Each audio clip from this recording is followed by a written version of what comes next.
Hello everyone, welcome back to wheat the doctors. My name is Rohan Mane और इस video में हम एओर्टा के बारे में कवर करेंगे regarding it's three parts, that is the ascending part of the aorta, the arch of the aorta, and finally we'll be discussing about the descending aorta, and in it we'll be discussing about the thoracic part of the descending aorta as well as the abdominal part of the descending aorta.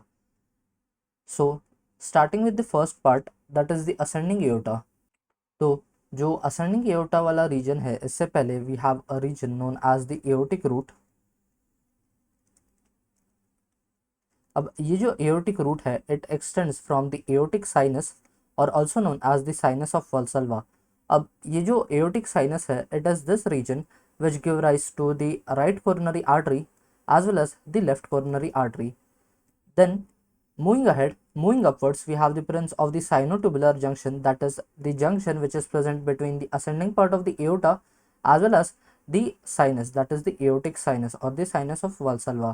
और इस reason को हम कहते हैं दी aortic root, और यहाँ से आती है आपकी right coronary artery as well as the left coronary artery, जो आगे फर्दर ब्रांचेस देती है to supply the region of the heart.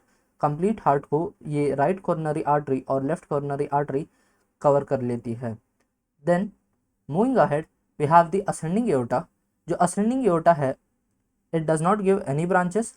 Further we move towards the arch of aorta. अब जो आर्च ऑफ एओर्टा है, इसमें इतना part that is giving off branches, it is known as the arch of aorta. तो इसमें आप एक acronym याद रख सकते हैं, that is BCS, which stands for from right to left, that is brachiocephalic artery. Firstly, अब ये जो ब्रेकियोसेफेलिक आर्टरी है, जो आप नाम से समझ सकते हैं, that is we have two words here, that is the brachium as well as the cephalic.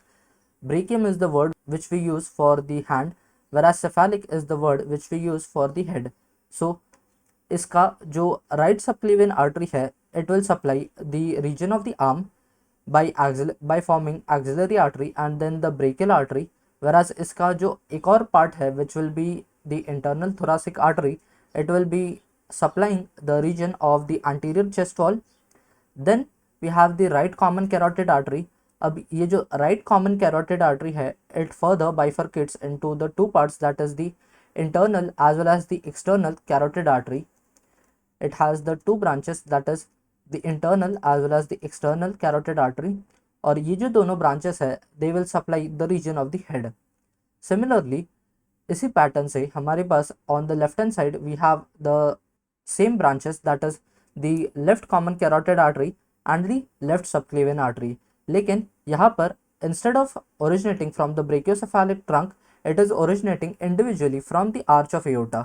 तो यहाँ पर आप देख सकते हैं that the left common carotid artery as well as the left subclavian artery, they are individually originating from the arch of aorta itself. Then we have the part of the descending aorta.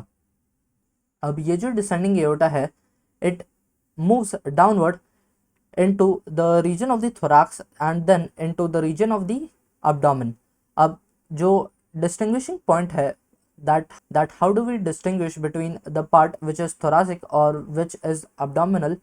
तो इसके लिए जो हम normal anatomical structure जिसे refer करते हैं, that is the diaphragm.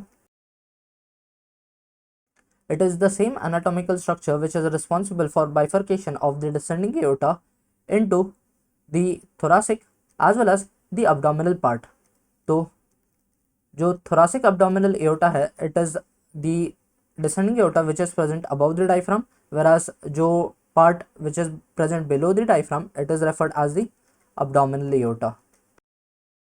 तो here you can note that the arch of aorta is giving off the branches, that is the brachiocephalic artery, the left common carotid artery and then the left subclavian artery. So you can remember the mnemonic, that is the BCS, that is for brachiocephalic artery, the common carotid artery in case of left hand side and the subclavian artery. Moving ahead, we have the descending part of the aorta. तो जो descending part of the aorta है, firstly we have the thoracic aorta. अब जो thoracic aorta है, इसमें भी हमारे पास दो टाइप के ब्रांचेस है of the thoracic aorta. One which supply the parietal structures, that is the outer most structures, and one which supply the internal structures यानी अंदर वाली structures. तो it is referred as the visceral. Visceral simply refers to the internal structures supplying internal, whereas parietal refers to the outer structures. तो जो parietal है इसमें we have the branches, that is the bronchial branch supplying the bronchi. अब इसमें जो आपका trachea है वो at the point of carina, that is the bifurcation point, it divides into the two bronchi, that is the two main bronchi, और इसको supply करता है the bronchial branches of the thoracic aorta. Then we have the pericardial branches. अब जो पूरा heart है आपका, as we all know that it is covered with the help of a covering which is known as the pericardium. So ये एक internal structure है of the heart. Here we have a right atrium, right ventricle, left atrium and left ventricle. और ये जो बाहर वाला region है which is covering the heart, it is termed as the pericardium. तो इसे भी सप्लाई करती है the pericardial branches of the thoracic aorta. Then it also supplies the mediastinum. अब mediastinum वो region जैसे कि हमने पहले वीडियोस में भी डिस्कस किया which is present between the two lungs. तो इसमें we have the superior part as well as the inferior part. तो इनको सप्लाई करती है the mediastinal branches of the thoracic aorta. And then जो esophagus है जो anteriorly मूव करता है, सो यहाँ पर सपोज आपका arch of aorta है and then we have the descending part of the aorta. तो initially in the initial region जो esophagus है वो posteriorly रहता है to the aorta and then it moves anteriorly. तो जो descending part of the thoracic aorta है it gives off the branches to the esophagus. So here in black I have drawn the esophagus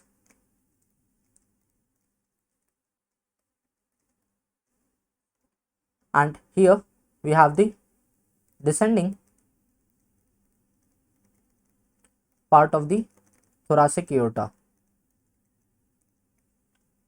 Then जो अंदर वाले structures thoracic aorta supply करता है these are the posterior intercostal artery. Since हमने पहले video में discuss किया that the aorta which is moving downwards it gives off branches and it is referred as the posterior intercostal artery. और ये posterior intercostal artery जो है वो anastomose करती है with the anterior intercostal artery जो कि branches होती है of the internal thoracic artery. तो जो anterior intercostal artery है the AICA are branches of internal thoracic artery which anastomose with the posterior intercostal artery. और ये जो posterior intercostal artery these are the branches of descending thoracic aorta. और ये जो internal thoracic artery है it is in turn a branch of the subclavian artery. तो जो visceral part को सप्लाई करने वाला thoracic aorta है it is supplying the posterior intercostal artery, लेकिन इसमें भी it supplies only from 3rd to 11th intercostal spaces, whereas जो फर्स्ट और सेकेंड इंटरकॉस्टल स्पेसेस होते हैं they are supplied by the supreme intercostal artery which is a branch of costocervical trunk. और ये costocervical trunk is in turn originating from the subclavian artery.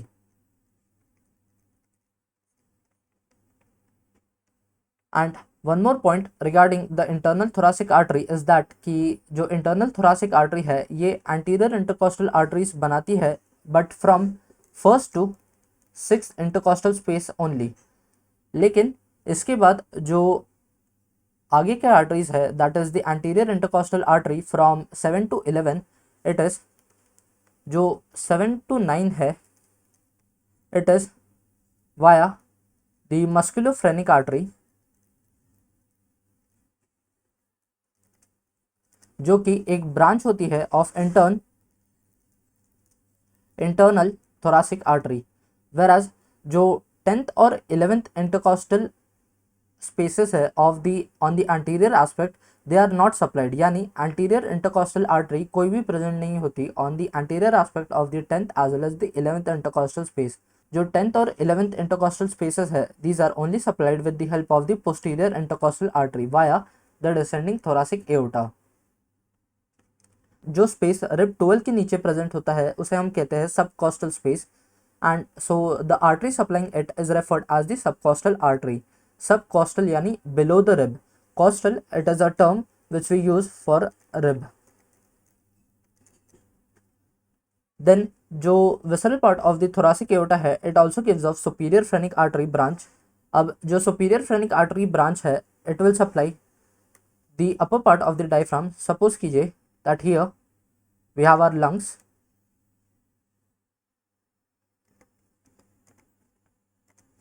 and running behind is the thoracic aorta।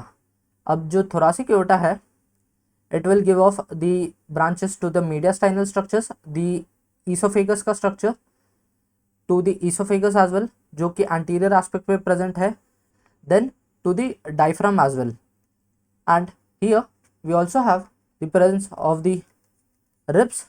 so posterior aspect पे जो thoracic aorta है it gives off branches which are known as the posterior intercostal artery।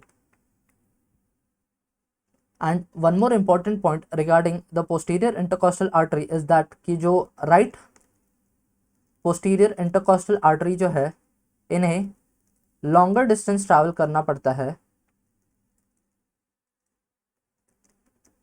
as compared to the left posterior intercostal space।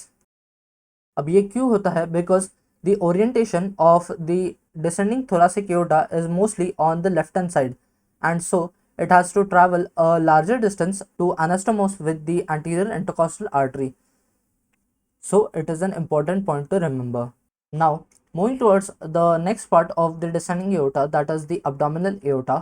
तो अभी तक जो भी हमने structures देखे it was superior to the diaphragm, ये हमारा डायफ्राम है। So after passing the diaphragm जो एओर्टा है in the region of the abdomen is referred as the abdominal aorta.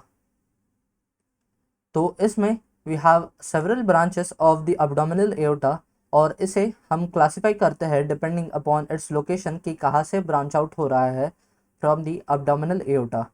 तो इसमें we have the ventral part.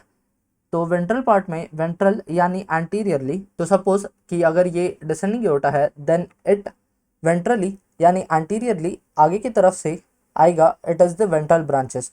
Lateral यानी side wise आएगा, dorsal यानी पीछे से, एंड टर्मिनल यानी सबसे लास्ट में जो ब्रांचेस टर्मिनल यानी एंड पॉइंट, ये एंड पॉइंट ब्रांचेस है। तो जहाँ पर वो आर्टरी एंड हो रही है तो it is referred as the terminal branches. तो वेंट्रल यानी आगे, लेटरल यानी साइडवाइज बाजू में, डॉर्सल यानी पीछे की तरफ, एंड टर्मिनल यानी एंड पॉइंट्स। तो इसमें जो वेंट्रल में प्रेजेंट है these are the coeliac trunk, then we have the superior mesenteric artery, inferior mesenteric artery. तो ये जो सारे ब्रांचेस है will be discussing it in a diagrammatic view after completion of the namings. तो इसमें on the lateral aspect we have the inferior phrenic artery. जो superior phrenic artery आ रही थी it was from the thoracic aorta की visceral branch थी the superior phrenic artery, and जो inferior phrenic artery है it is a branch from the lateral part of the abdominal aorta. Then from the lateral aspect we have the middle suprarenal artery. अब suprarenal is another term which we use for adrenal, यानी जो adrenal gland present होता है for above the kidney it is referred as the suprarenal gland or the adrenal gland। तो यानी इन दोनों का मतलब सेम है, that is middle suprarenal artery और middle adrenal artery. Then we have the renal artery, renal यानी supplying the kidney, gonadal artery यानी testis या फिर ओवरीज को सप्लाई करेगी depending upon the sex. Then we have the dorsal artery, अब dorsal यानी पीछे की तरफ से आ रही है, तो posteriorly we have the presence of the vertebrae, तो वर्टिब्रे में we have the lumbar vertebrae as well as the sacral vertebrae. So accordingly we have the name that is the lumbar artery, and since जो sacral वाला part है it is originating from on the medial aspect, तो it is referred as the median sacral artery. We'll be taking a look very soon. Then we have terminally, that is end point, जो abdominal aorta है it ends into the common iliac artery। अब ये जो common iliac artery है मैंने इसे diagram में सिर्फ कॉमन इलियाक आर्टरी तक ड्रॉ किया है।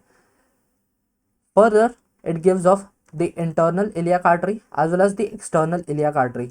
जो external iliac artery है, it after passage from the ligament which is known as the inguinal ligament, it forms the femoral artery और ये सप्लाई करने जाती है to the lower limb। लेकिन जो इंटरनल इलियाक आर्टरी है it will enter on the inner aspect यानी medial aspect में घुसेगी और it will supply the region of the pelvis. तो जो पेल्विक के ब्रांचेस है it is from the internal iliac artery, whereas जो एक्सटर्नल इलियाक आर्टरी है it will be supplying the part और the regions of the lower limb. तो here in this diagram you can note that it is the general representation of the abdominal aorta। अब इसमें जो firstly we discussed ventrally, first जो branch है it is the coeliac trunk, तो ventrally we first have the coeliac trunk. Then at the L1 vertebrae at the lower border of the, so here first we have the celiac trunk which is present at the lower border of the T12 vertebrae or approximately at the T12 thoracic vertebrae. Then we have the superior mesenteric artery। अब ये जो ventral branch है that is the superior mesenteric artery, it is present approximately at the L1 vertebra। Then we have the inferior mesenteric artery which is present approximately at the level of the L3 lumbar vertebrae। so ये हो गई तीन ventral branches, that is the celiac trunk, the superior mesenteric artery and the inferior mesenteric artery। now we'll be discussing the dorsal branches first। since हमने आगे वाली side cover कर ली, अब पीछे वाली साइड हम कवर करेंगे पहले। that is we have the 4 lumbar arteries, and जो फिफ्थ वाला lumbar artery है it is mentioned in some text that it is a short branch from the median sacral artery itself। so we'll be drawing first the L1 to L4 lumbar arteries। तो ये पीछे वाली aspect से we have the presence of the lumbar arteries। so here we have the L1 artery, the L2 artery, the L3 and the L4। and here जो medially present है it is referred as the median sacral artery, जो कि एक terminal branch नहीं होते हुए एक dorsal branch है which is originating from the lower aspect of the abdominal aorta, and it gives off the L5 lumbar arteries which are short as compared to the L1 to L4 lumbar arteries। then here we have the terminal branches। अब terminal branches में we have the common iliac artery as I mentioned previously, और ये आगे bifurcate करती है into the internal and the external iliac artery। now moving towards the last part of the branches of the abdominal aorta, that is the lateral part। अब lateral part में सबसे पहली जो हमने आर्टरी पढ़ी थी it was the inferior phrenic artery तो नाम से पता चल रहा है कि जो टर्म फ्रेनिक है which we use for diaphragm, so it will be supplying the inferior aspect of the diaphragm. So here we have the inferior phrenic arteries, then we have the middle suprarenal arteries जो कि supply करेगी to the middle portion of the adrenal gland or the suprarenal gland. Then we have a major artery which is the renal artery, or depending upon this renal artery, ये जो सबसे बड़ी artery होती है supplying the kidney, it divides the abdominal aorta into the two regions, that is the suprarenal region and the infrarenal region. और एक और point जो नोट करने वाली ये है यहाँ पर कि जो रीनल आर्टरी है it is present, this renal artery, तो जो रीनल आर्टरी है it is present between the number 1 and the number 2 arteries. And lastly जो हमारे पास आर्टरी प्रेजेंट होती है it is the gonadal arteries. अब gonadal arteries depending upon the sex, these are the gonadal arteries, and depending upon the sex, it in males it is referred as testicular artery, and in females it is referred as the ovarian artery. और अब हम discuss करेंगे the branches of the celiac trunk and the branches from the superior mesenteric artery as well as the inferior mesenteric artery. So here I have a basic diagram which represent the celiac trunk. यहाँ पर हमारा है celiac trunk. अब इसमें जो सबसे first part है जो celiac trunk ब्रांच देती है it is referred as the left gastric artery. और ये जो left gastric artery है it gives off the esophageal branches to the lower part of the esophagus. So here I am highlighting it as one, that is referring left gastric artery, और उसकी branch that is 1.1 esophageal arteries. Then next जो artery है जो originate होती है from the celiac trunk it is the splenic artery. अब जो splenic artery होती है it has a tortuous path यानी कर्ली पाथ होती है. तो here I have drawn a dotted line since it is passing posterior to the stomach, so it gives off branch to the spleen and it has further branches that are the short gastric arteries that is 2.1 and the left gastroepiploic arteries that is 2.2. तो ये हो गई splenic artery that is 2. Then जो next branch coeliac trunk देती है it is the common hepatic artery. अब जो common hepatic artery है it further divides into the two parts that is the gastroduodenal artery and the proper hepatic artery. अब इसमें से जो गैस्ट्रोडियोडेनल आर्टरी है it further bifurcates into the pancreaticoduodenal artery and the right gastroepiploic artery. तो here जो third है that is the common hepatic artery. It gives off two branches which are the gastroduodenal artery and the proper hepatic artery. अब इसमें से जो gastroduodenal artery है it gives off two branches that is first is pancreaticoduodenal and the next which is right gastroepiploic.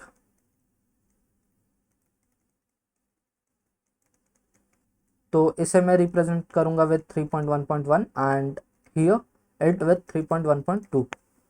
सो यहाँ पर we have here the pancreaticoduodenal here 3.1.1, and here we have 3.1.2, that is the right gastroepiploic meeting and anastomosing with the left gastroepiploic, as we have seen in 2.2, and the 3.1.1 that is the pancreatico-duodenal artery. अब इसमें से जो next branch है it is the proper hepatic artery. तो जो proper hepatic artery है it first gives off a branch known as the right gastric artery which I'll be mentioning here, and then it gives off further two branches, that is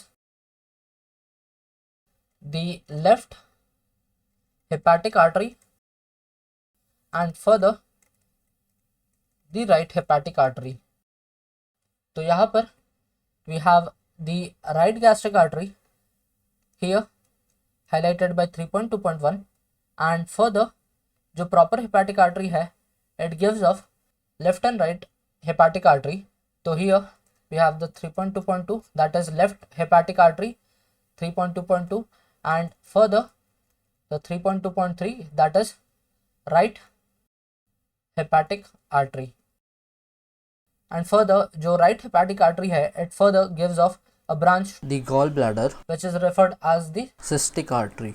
So here we have one more relation to it, that is splenic artery. So ये थे आपके सारे branches related to the celiac trunk. Now moving ahead, we'll be discussing the branches of the superior mesenteric artery and the branches of the inferior mesenteric artery. So first I'll be noting down the branches of the superior mesenteric artery here. तो जो सबसे पहली branch है we have the inferior pancreatico duodenal artery. The next branch which we have is the middle colic artery. Then we have the right colic artery. Then we have the ileocolic artery, and finally we have the intestinal arteries, in which we include the jejunal and ileal arteries. तो ये हो गई सारी branches of the superior mesenteric artery. इसमें से जो ऊपर के चार है these are the RHS branches, that is right hand side वाली ब्रांच है of the superior mesenteric artery, whereas जो इंटेस्टाइनल आर्टरीज है these are the branches of the left hand side.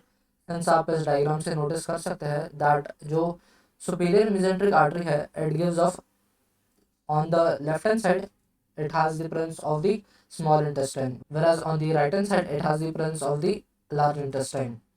Then जो branches है of the inferior mesenteric artery, these are firstly we have left colic artery, then we have sigmoidal arteries, and lastly we have rectal artery.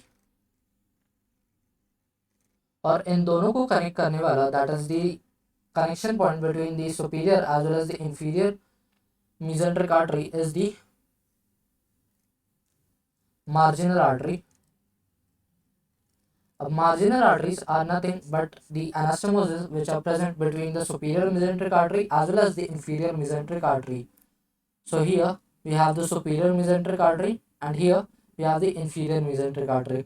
अब इसमें से पहले हम discuss करेंगे the branches of the superior mesenteric artery. तो superiorly it will give off branch to the pancreas, that is the inferior pancreatico-duodenal artery. Here I am highlighting it with 1. Then we have the middle colic artery. अब ये जो middle colic artery है it is supplying the transverse colon, और इसमें जो भी intestine की arteries है these are forming a type of arcade. So here we have a straight artery.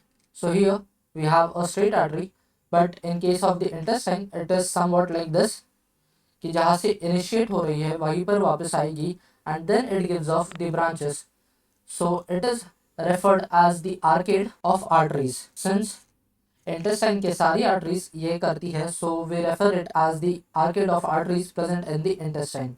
whereas जो straight branches रहती है इसे हम कहते हैं the vasa recta, that is the straight arteries to the intestine. So here we'll not be drawing the arcade of arteries for simplicity of the diagram. So the middle colic artery we have for transverse colon, then जो right colic artery है it will supply the ascending colon on the right hand side. So here we have the right hand side, तो जो right colic artery है it will be supplying the ascending colon. Then we have the ileocolic artery, जो ileocolic artery है in it we have the two branches, that is the superior as well as the inferior branches. और इसमें से जो ileocolic artery है इसका main supply है to the cecum as well as the appendix. तो इसमें से जो inferior part है it will be supplying all the regions of the cecum as well as the appendix. So we have first the anterior cecal artery, then we have the posterior cecal artery, then we have the appendicular artery, and finally we have the ileal artery. अब इसमें से जो appendicular artery है it is supplying the appendix, and so ये एक सबसे initial point है, so it is also referred as the end artery. Then we have the ileal artery which will be supplying the part of the ileum. So here we'll be having the ileal artery, and here in this region on both anterior as well as posterior aspect we'll be having the cecal arteries. And then we have the branches to the jejunum, that is the jejunal artery, and to the ileum, that is the ileal artery. Then from the inferior mesenteric artery we have the presence of the left colic artery. अब जो left colic artery है it is originating from the inferior mesenteric artery and it will be supplying the walls of the descending colon. तो जो left colic artery है it will be supplying the descending colon. Then we have the sigmoidal artery which will be supplying the sigmoid colon. So here we have the sigmoid colon, और ये sigmoid colon is supplied via the sigmoidal branch of the inferior mesenteric artery. And then lastly we have the rectal artery supplying the rectum. And connecting the branches of the superior mesenteric artery and the inferior mesenteric artery we have an artery known as the marginal artery. अब since ये बहुत ही messed up diagram हो गया है, so you can google out some images related to it, लेकिन इसमें you have to remember कि initially जो भी parts है according to it you have to name the branches, that is since हमने पहले discuss किया to the inferior pancreaticoduodenal which is supplying the inferior part of the pancreas, and then we have the middle colic artery. जो middle colic artery है it is supplying the part of the transverse colon. Then जो right colic artery है it is supplying the part of the ascending colon. जो इसका ही opposite है that is the left colic artery which is originating from the inferior mesenteric artery, it is supplying the descending colon. Then we have the next part that is the sigmoid. अब sigmoid is supplied by the sigmoidal artery. Then we have the rectum. तो rectum is supplied by the inferior mesenteric artery. तो जो left hand side वाला part है पूरा it is covered via the inferior mesenteric artery, whereas जो right hand side वाला part है as well as the small intestine, the pancreas and the proximal part of the large intestine, it is covered by the superior mesenteric artery.